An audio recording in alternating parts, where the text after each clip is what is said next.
Our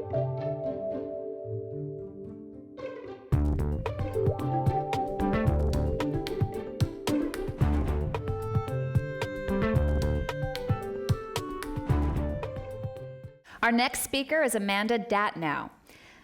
Amanda Datnow is a professor and chair of the Department of Education Studies. The education research happening at UC San Diego takes a headlong look at the critical skills our nation's teachers need to prepare successful K-12 learners in the 21st century. Her presentation tonight will focus on this research in teacher education and show how UC San Diego is having an impact in local schools by putting this research into practice into the classroom.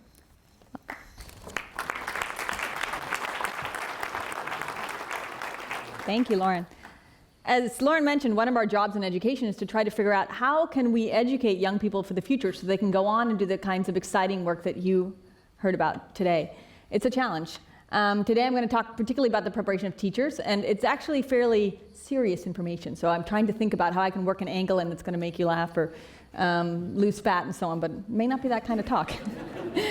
So I'm going to begin this presentation by inviting you to share the urgency I feel about the need to create high-quality K-12 teachers. And I'm going to end by telling you what we're doing here at UCSD to put research into practice. Okay.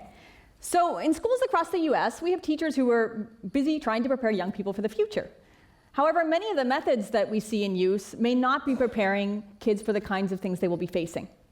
We know, for example, that students need to become 21st century learners. They need to have skills in collaboration, communication, creative problem solving. They need not only literacy in reading and mathematics, but also digital and information literacy. And these skills are required not just for them to be successful citizens when they grow up, but really for them to help us tackle problems of global importance, the kinds of things you heard about today, really pressing issues that we're facing in our future.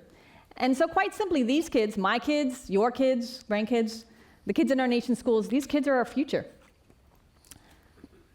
At the same time, we're finding ourselves with a rather narrow talent pool to move us forward. And this has equity implications, as well as implications for our competitiveness in a global economy. So I'm going to share with you some enrollment data that have been published by a center at UCLA called IDEA that helps to monitor enrollment patterns in our state.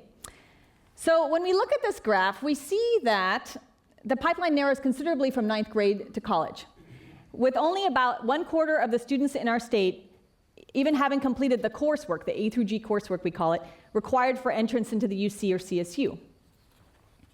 The numbers are even more sobering when broken down by ethnic group. California's population, as you know, is one of the most diverse. More than half of the children in our public schools are Latino.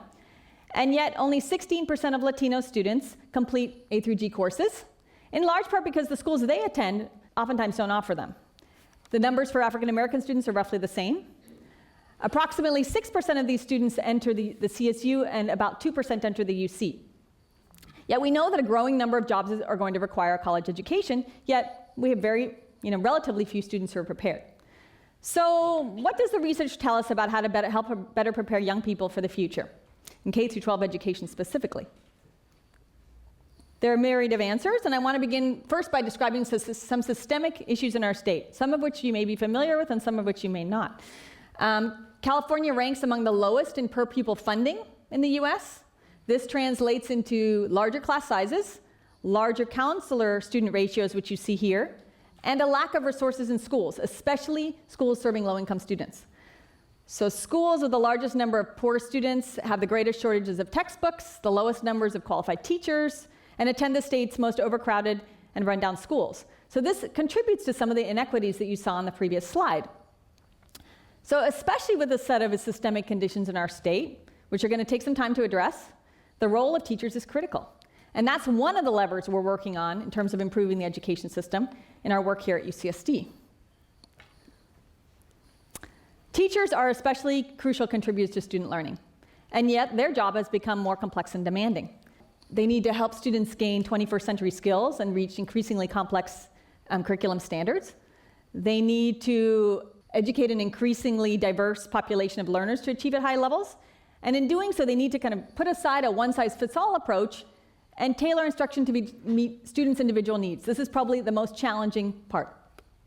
So in order to be effective, teachers need to know cutting-edge pedagogical practices that are informed by research. That's part of the work we do here. And they need to know how to draw upon evidence to make complex educational decisions that affect students' lives. Anyone who has had a child in school knows that such decisions are not light matters and can have dramatic consequences for students' self-concept and their academic development. So we want our teachers to be developing the talents of all students, and this isn't always happening, right? So what must we do in teacher education to support the kinds of learning that teachers require in order to undertake this job with some hope of success? There are a variety of myths about how teacher education should occur, and I want to begin by dispelling a few of them before I get into the research. These include anyone can teach, all they need to know is the subject matter. Fast alternative routes to teacher education are just as effective as rigorous university programs, and most teaching skills can be learned on the job. As national expert Linda Darling-Hammond explains, much of what teachers need to know to be successful is invisible to lay observers, and leading to the view that teaching requires little formal study, and yet we know from decades of research that this simply is not true. However, these myths have led to frequent disdain for teacher education programs. Under pressure from opponents, we've seen more weak programs launched in recent years, and teacher attrition has increased. And many alternative routes into teaching deny teachers of much of the knowledge base they need to be good teachers. Even more worrisome is that these teachers often find themselves in the highest need schools where we believe the most sophisticated understanding of teaching is actually needed. There is a robust knowledge base about the components of highly effective teacher education. This information has been summarized in a report by the National Academy of Education's Committee on Teacher Education. So here are some of the things we know. We know that coursework in highly successful programs must be coherent and carefully sequenced. Courses need to be tightly interwoven with students' work in schools, in partnership schools, especially in schools that serve diverse learners effectively. In this way, people learning to teach are exposed to strong models of teaching. Teachers need to develop not only knowledge of the subject matter, but also content pedagogy. So not just math, but how to teach math effectively. And they need to develop inquiry skills so that they can continually interrogate their practice or problems of practice that they encounter in their work. And they need to do this individually and with colleagues. So teachers need to become classroom researchers, not just teachers, but classroom researchers and expert collaborators, in part because the job of teaching has grown so great that it cannot be mastered by any one individual. Teachers need to work together. So as a leader in teacher education, UCSD is putting these ideas into practice. It is a UC-wide mission to engage in teacher education that is informed by research. Our programs are designed to be small, rigorous, and research-based. It's different than what might be happening in other programs in other places.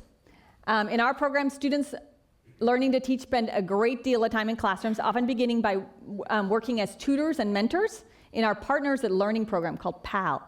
This is the largest service learning program here at UCSD. We engage over 500 students per year who contribute 20,000 hours of volunteer time in our local schools. And these students gain practice only in underserved public schools. You can see a map of our partner schools here. The majority of the schools we serve are south of the 8 freeway. We also serve some schools in Oceanside because we're interested in working with kids from military-connected families. When students move through our program and move into student teaching or internships, we also involve schools in Escondido and Vista as well, schools that serve the same population of students. We have always been committed to serving underserved schools. That's where we do our work. That's where the need is greatest. Here are some photos showing our UCSD students working with children in the community. In our courses, students learn about educational theory and best practice in education. What we want them to do is put these ideas to work in engaging kids in meaningful learning activities. So here, for example, you might see students engaging kids in hands-on activities in math and science, in the arts. They take these courses through the PAL program as well as in other courses in our education minor programs. We offer a general education minor as well as education minors in science and math education in partnership with the UCSD Division of Physical Sciences. Because what we're really trying to do is increase the pipeline specifically of math and science teachers. We also have a special focus on bilingual education. We are working on increasing the number of teachers who have expertise in a number of languages, but most specifically Spanish and American Sign Language, where we have nationally and regionally known programs. Many of the students who complete our education minor programs then go into our year-long credential program when they graduate. After the coursework in the minor and in this program, our graduates have completed typically 400 to 600 hours of classroom experience, during which they're also volunteering in our schools. And this contrasts with the 50 hours they might experience in an alternative certification program.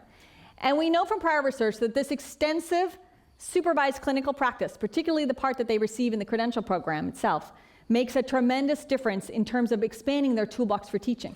I mentioned all the skills that teachers need to know. This type of work in schools is what helps them build those skills. All of our graduates who complete a teaching credential also complete a master's degree, which helps them demonstrate their skills at linking research and practice. In some cases, our partner schools and districts actively seek out our graduates when they have positions available. And we know that in these schools, our graduates, when they work together, they have sort of a critical mass effect. They're highly effective in working together, they become teacher leaders, and they help to transform these local schools into centers of educational innovation. In other cases, our graduates are hired into schools that are already innovative, and they help to support and grow that focus through the training they've received. Our strong partnership with the Poy School is one such example. We are pleased to report that the vast majority of our UCSD teacher graduates are hired within a few months of graduation, and this is really impressive given the particularly tight job market right now, which has seen the number of positions decline statewide due to budget cuts, as well as rising class sizes.